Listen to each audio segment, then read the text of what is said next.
Indonesia.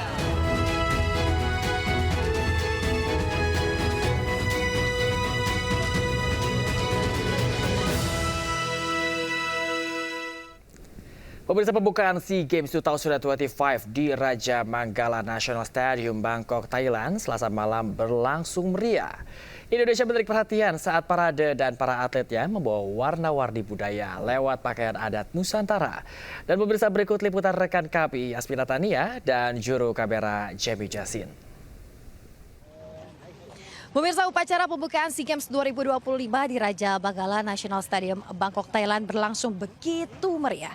Ribuan penonton hadir secara langsung, pemirsa, menyaksikan parade setiap kontingen negara peserta, lengkap dengan koreografi spektakuler dan juga pertunjukan seni yang menampilkan kekayaan budaya Thailand. Seperti inilah antusiasme para penonton dari Thailand usai menyaksikan pembukaan SEA Games 2025 ini. Kalau kita lihat tadi pemirsa, Indonesia pun turut andil dengan menerjunkan sebanyak 69 perwakilan atlet dalam parade yang menggunakan pakaian adat Nusantara. Namun ada yang berbeda pemirsa dalam gelaran SEA Games 2025 kali ini. Kamboja mundur dari 8 cabang olahraga, salah satunya adalah sepak bola. Keputusan Kamboja ini menegaskan pentingnya keselamatan dan juga keamanan dalam gelaran internasional, namun tidak mengurangi kemeriahan dan juga tetap menjaga keakraban antar negara-negara ASEAN.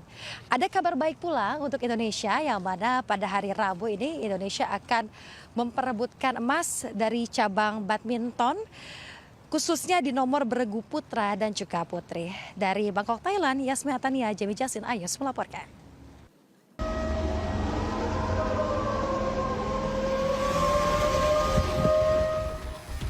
Gempa bermagnitudo 7,5 skala Richter yang terjadi di lepas pantai utara Jepang berdampak ke wilayah prefektur Aomori. Getaran gempa mengguncang bangunan kota Hachinohe, mulai dari gedung perkantoran hingga rumah warga.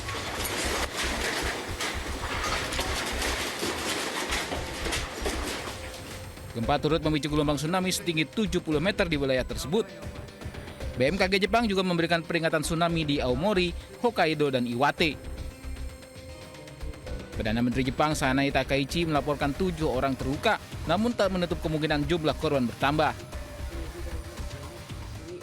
この地震に伴い北海道、青森県、岩手県の太平洋側沿岸に津波警報が発表されました。政府としましては地震発生後直ちに官邸危機管理センターに官邸対策室を設置し、被害状況の把握に当たっております。 Pasca gempa, pihak BMKG mencabut peringatan tsunami, namun mempertahankan peringatan tsunami tingkat rendah untuk beberapa wilayah di Jepang Utara. BMKG Jepang juga peringatkan adanya kemungkinan gempa susulan. Ribuan orang berkumpul di Damaskus untuk memperingati 1 tahun pengambil alihan pemirsa sementara pemerintah. Meski demikian, pemerintah kemeriahan ini tidak terjadi di seluruh Suriah.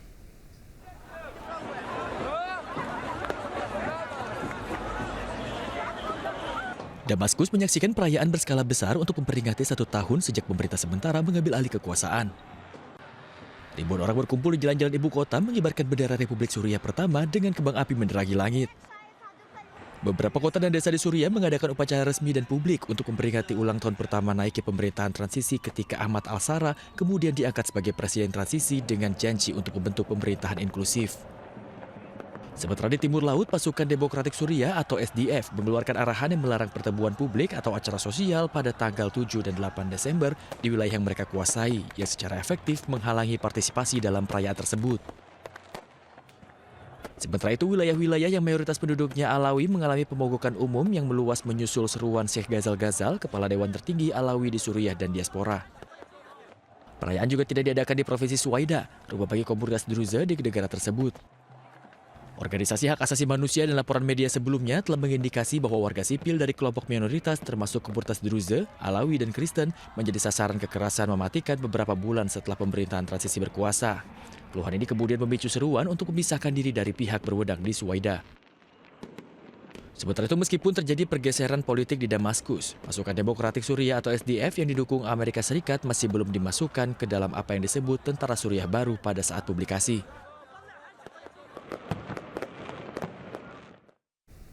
Di dalam pengungsian, anak-anak terlantar di Gaza menemukan sedikit kegembiraan lewat realitas virtual. Hal ini jadi salah satu cara trauma healing yang dilakukan relawan terhadap anak-anak di Gaza.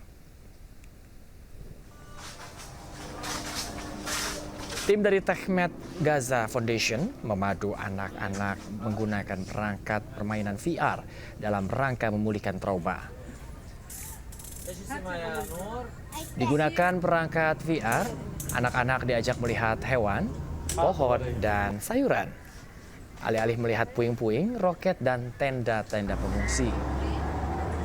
Lewat VR, sejumlah anak-anak pun melupakan sejenak kekerasan dan rasa sakit yang dialaminya selama perang berkecamuk di Gaza.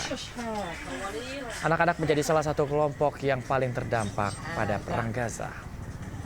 Menurut laporan kemanusiaan PBB yang diterbitkan pada 13 November, 9 dari 10 anak di Gaza menunjukkan tanda-tanda rentan terhadap agresi terkait konflik di Gaza.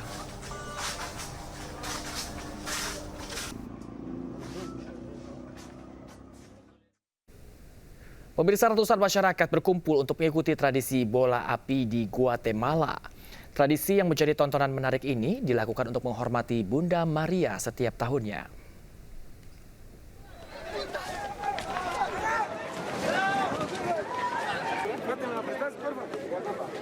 Ratusan warga Guatemala berkumpul di alun-alun San Cristobal Verapaz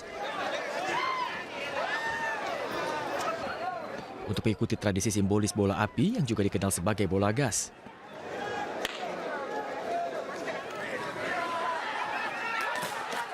Setiap tahunnya para penduduk melemparkan bola api yang terbuat dari berbagai bahan yang mudah terbakar dalam suasana yang kompetitif dan meriah.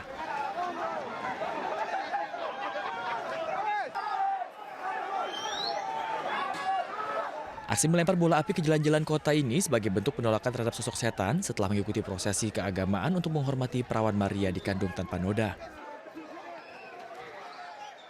Tidak ada tim atau aturan formal dalam tradisi ini. Para peserta yang tidak menghindari api tetapi menghadapinya menghasilkan tontonan yang menerangi malam dan menarik penduduk lokal dan wisatawan.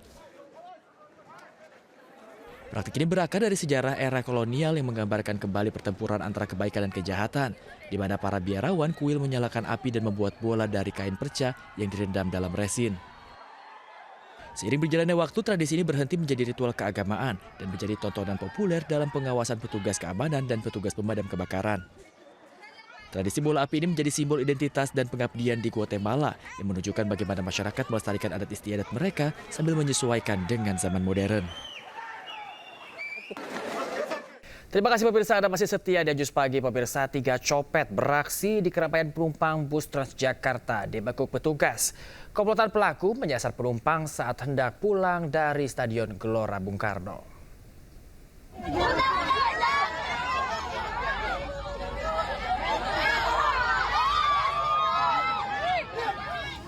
Seorang pria dibekuk petugas Transjakarta karena mencopet ponsel penumpang Transjakarta jurusan Blok M Harmoni. Ia sempat berupaya melawan, namun akhirnya tak berkutik saat diserahkan ke aparat TNI. Ternyata ada 2 pelaku lainnya yang beraksi di bus yang sama. Mereka pun ditangkap petugas. Para pelaku kemudian diserahkan ke Polsek Metro Tanah Abang. Dari hasil pemeriksaan terungkap, ketiganya merupakan komplotan spesialis copet yang biasa beraksi di bus Transjakarta.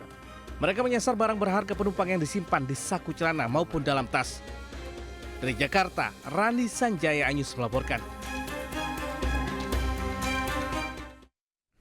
Seorang pengendara motor di Kota Bau-Bau, Sulawesi Tenggara tewas akibat luka parah di lehernya. Diduga korban dianiaya orang tak dikenal. Dari sini mereka anak-anak dari Aldin, usia 23 tahun ditemukan bersimbah darah di tepi jalan di Kecamatan Betoambari, Kota Bau-Bau, Sulawesi Tenggara. Korban sempat dibawa ke rumah sakit Palagi Mata untuk mendapatkan pertolongan medis. Namun nyawanya tidak dapat tertolong akibat luka parah di lehernya. Polisi yang mendapatkan laporan langsung mendatangi lokasi kejadian untuk melakukan olah tempat kejadian perkara dan menyita 1 sepeda motor yang diduga milik korban. Keluarga korban merasa kaget dengan peristiwa sadis yang dialami korban. Lantaran korban yang berprofesi sebagai sopir truk pengangkut material dikenal pendiam dan tidak pernah bermasalah.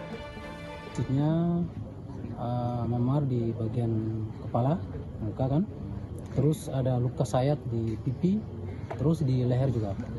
Itu kondisi yang saya lihat tadi. Polisi masih melakukan penyelidikan dan keluarga korban berharap kepolisian dapat segera mengungkap peristiwa sadis yang dialami korban. Pemirsa, drama penculikan WNA Rusia masih terus berlanjut. Korban penculikan yang dikenal dengan panggilan Mister Terima Kasih membantah narasi yang menyebut kasus penculikan yang menimpa dirinya ini di Bali adalah rekayasa.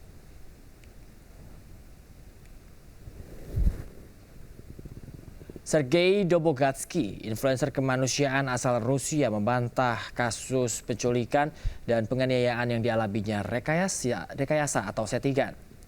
Menurutnya hal tersebut adalah fitnah yang sengaja dihembuskan di tengah kasus dugaan penipuan investasi properti yang membelitnya. Ia mengaku saat ini tidak berada di Bali untuk menjaga keamanan dirinya. Sementara Kabid Humas Polda Bali menyatakan bahwa saat ini yang bersangkutan masih berstatus saksi dalam kasus dugaan penipuan properti. Pihak penyidik masih melengkapi bukti petunjuk guna gelar perkara. Mulai mencil berita di media bahwa saya penipu, tapi itu tidak benar. Ini informasi yang palsu. Polisi tidak menemukan tanda-tanda penipuan. Di sementara yang bersangkutan masih status saksi. Terdeteksi tidak berada di Bali. Ya. Terus kalau laporan dari dia yang